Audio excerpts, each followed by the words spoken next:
It's beautiful.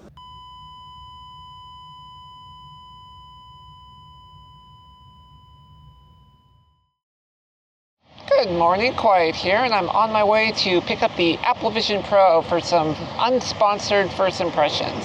In our increasingly connected digital world, reality isn't even what it used to be. It could be virtual, augmented, mixed. Which brings us to the Apple Vision Pro. Why do I want this? How do I tend to use it? I'll tell you after I grab it. So, to briefly catch up those that might not be aware, the Apple Vision Pro has been described as an iPad for your face, but I think it's better described as transforming the physical space around you into an iPad. Apple is marketing this as spatial computing, basically their take on like mixed reality, where you can like interact with apps projected into the environment with like your eyes, voice, and hand gestures. Now, this is all very exciting for me because many years ago, I was a freelance hardware engineer and I was like hacking together wearable computer displays and wireless VR headsets. These concepts would eventually become products like the ill-fated Google Glass and the fairly successful Meta Quest line of VR headsets. Not that I had anything to do with that, of course. I just saw where the technology was heading and was like hacking off-the-shelf components together, limited by the technology of my time. So I've always been obsessed with the idea of wearable computing. Like, I'm even wearing a portable OLED display right now that shows my talking points to kind of help keep me from rambling like I tend to do. So why do I want this very expensive piece of first-gen tech? Well, as someone that plans to do a lot of traveling soonish, the idea of having giant displays to edit videos on the road is appealing. Is it a luxury? Of course. Could the money be better spent elsewhere? No doubt. But this all feels like the start of my childhood dreams, and I want to get on it, both as a user and as a developer. So let's get home and unbox this thing. So this is not my home, but it makes for a more aesthetic space in my little apartment. Time to unpack.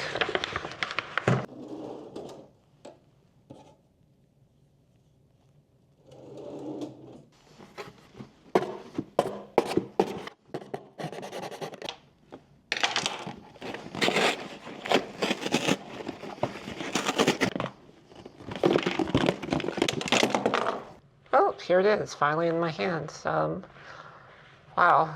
Say what you will about the price, it is astronomical, but this does certainly feel premium. Holy crap. Yeah, no, I'm still just kind of in shock after, it's been months. Like, what's it been, 7 months since this was announced? And here I am, finally holding it. Tim Cook's idea of the future of computing. Okay, well, I guess now we have to put it on.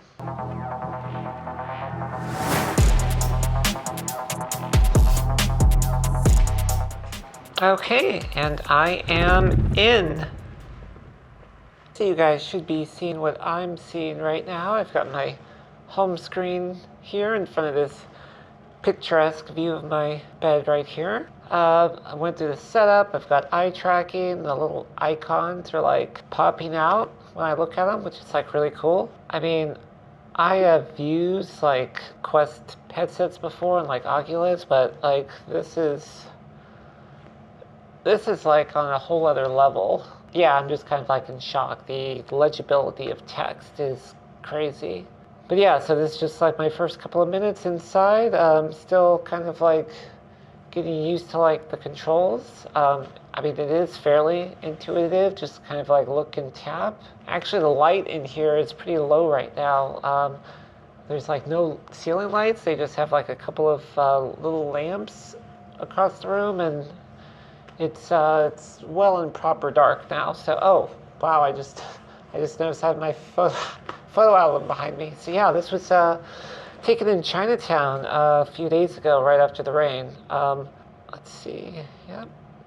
So yeah, that's pretty cool. But just that also reminds me that yes, apps can be like persistent. You could like store them.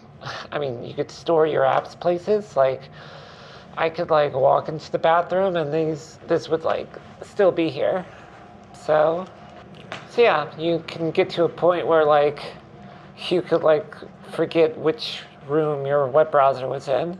Oh, so yeah, so looking at something is just like hovering the mouse cursor over it. You could just scroll with like a flick of the wrist. A little tap with finger and thumb registers as a click. I can grab a window and move it around.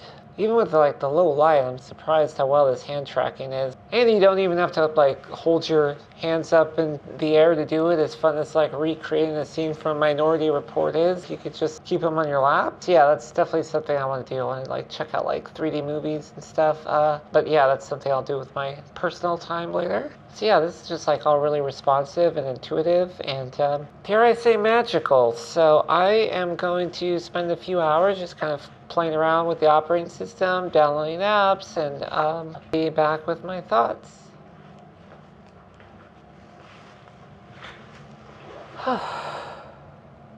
Okay guys, it is quite a few hours later, almost midnight, and I've been wearing this mostly non-stop since I put it on. I've kept the solo band on. Like I thought I'd have to switch out with the dual loop band it comes with for like better over-the-head support, but I guess, I mean, it's really not that bad. I will try out the dual loop band, but so far this has been fairly not uncomfortable, which I guess is saying something. So yeah, weight-wise, it is relatively heavy, no doubt, but I've found it pretty manageable. Your mileage may vary, but I've had a lot of practice with like the Quest, which is only like slightly lighter, like 100 grams or so. Speaking of which, so how does this compare to the Quest 3? For what I intend to use the Pro for, there's like absolutely no contest when it comes to like productivity and content consumption. The quality, like both the visuals and the ease of use with like the eye and hand tracking is streets ahead. I mean, the room I'm seeing around me, the Vision Pro isn't, quite on the level of reality. I would say it's like a 7 out of 10 if the Quest 3 pass-through is like a 4 out of 10. You can only really tell with like the brightness and like if you move your head quickly, there's motion blur, but there's almost no distortion like with the Quest 3. If you put your hands out, there's like wobbling stuff, but this is just crazy. So yeah, I'm blown away. I mean, for $3,500, it should be amazing. For that price, I would expect to be all kinds of blown away. So going back to this, it's like going from a big screen OLED TV to a CRT from the 90s. Okay, no, it's not that bad, and I actually do really like the Quest 3. You have to realize that even though these have similar form factors, they aren't really competing devices. Each one is trying to be very different things.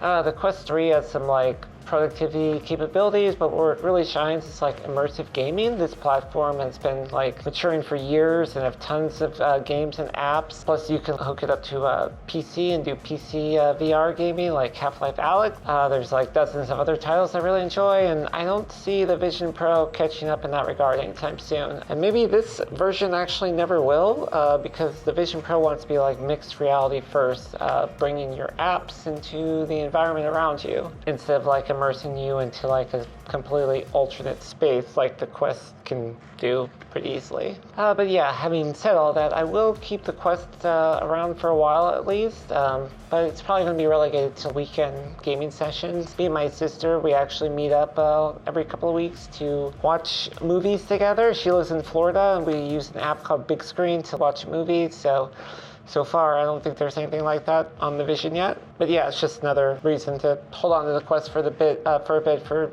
those kind of applications. So anyway, I've spent the last few hours setting this up with the apps I use daily and testing them out, and everything I wanted has worked so far. I mean, for the most part, there's like some weird like omissions. Like I haven't found like the Amazon Kindle app yet. Might have to just access that through a web browser. It would be kind of cool just kind of like lay in bed and like read books at night. Also, the web browser I use, Brave, doesn't seem to be out here yet, but so far Safari has been working out nice. I mean, just browsing the web and just like watching YouTube videos and stuff has been really cool. And I even meditated a bit with Apple's mindfulness app, which I recommend anyone buying this thing do after looking at their credit card statement. Voice dictation is spot on for quick text input. I like never use that on my phone, but just like looking at the search bar here and saying like a website out loud is kind of a lot better than the keyboard, which can be a little tricky to use at times. I also tried Steam Link, which is an app from Valve that can stream your flat non-VR Steam games wirelessly from your computer to a virtual display in here. And actually worked really well for like an action-packed hardcore gaming session. And speaking of hardcore, videos and movies really shine on this thing, especially in 3D if you catch my meaning. I loaded up Avengers Endgame streaming from Disney Plus and watched it from the top of Avengers Tower. In terms of brightness and clarity, it's one of the best 3D movie watching experiences I've had. I mean, though granted, I've only had like maybe a dozen of those experiences in my life, but like you're not wearing like sunglasses that like cut out the brightness and stuff. Yeah, it was that's really cool. But of course, there's productivity aspects, which was the main reason for my purchase. First, using my Bluetooth keyboard, I typed up my talking point script right here. Oh, right, you can't see that. But the big test for me was like connecting to my Mac for big screen video editing, and I've got to say it was like everything I hoped it would be. Dead simple to use. I just like looked at my laptop, pinched to connect, and it brought up a mirror of my M1 Max like MacBook display, like right there, just like all the other Vision OS apps. Notably, right now you can only have the one virtual display. You can't break your desktop out into multiple apps and stuff and like pin them around. That may change, but for now it's just like the one desktop, which is just fine like for my needs. I usually just have like the one desktop anyway, just like on a bigger screen. And I actually edited most of this video over the last couple of hours while lounging on the bed. So that was all great, but it was something that happened like halfway through that like really hit me.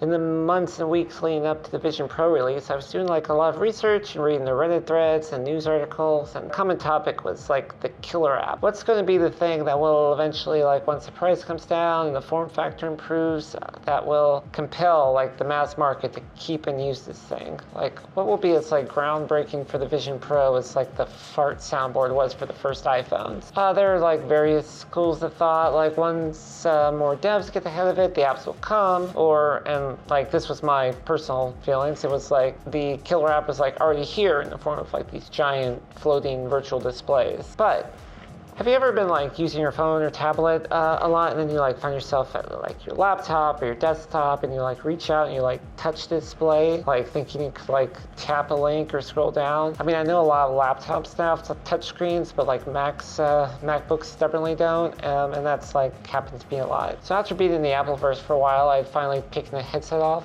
for a few minutes, like transfer some video cards to the laptop over from the SD card, and when the drive icon popped up on the desktop, I looked at it and pinched, expecting it to open. Like I wasn't even thinking about it, and I felt like a freaking idiot afterwards. But that's kind of like when it started to dawn on me. I would argue that like the killer app isn't like an app, it's the interface. It's like when we first got like capacitive touch panels, it was such like a natural input method for screens, and that's a big reason why smartphones and tablets really started taking off. The eye and gesture tracking this thing is like so good. I'd say it's like the 3D or spatial equivalent of like the touch screens we're all used to by now. The eye and gesture tracking this thing is like so good. I'd say it's like the 3D or spatial equivalent of like the touch screens we're all used to now. And I mean, it's just day one. I think it can only get better from here. But yeah, that's just like my opinion, and I could be totally wrong. Maybe that spatial fart machine is right around the corner.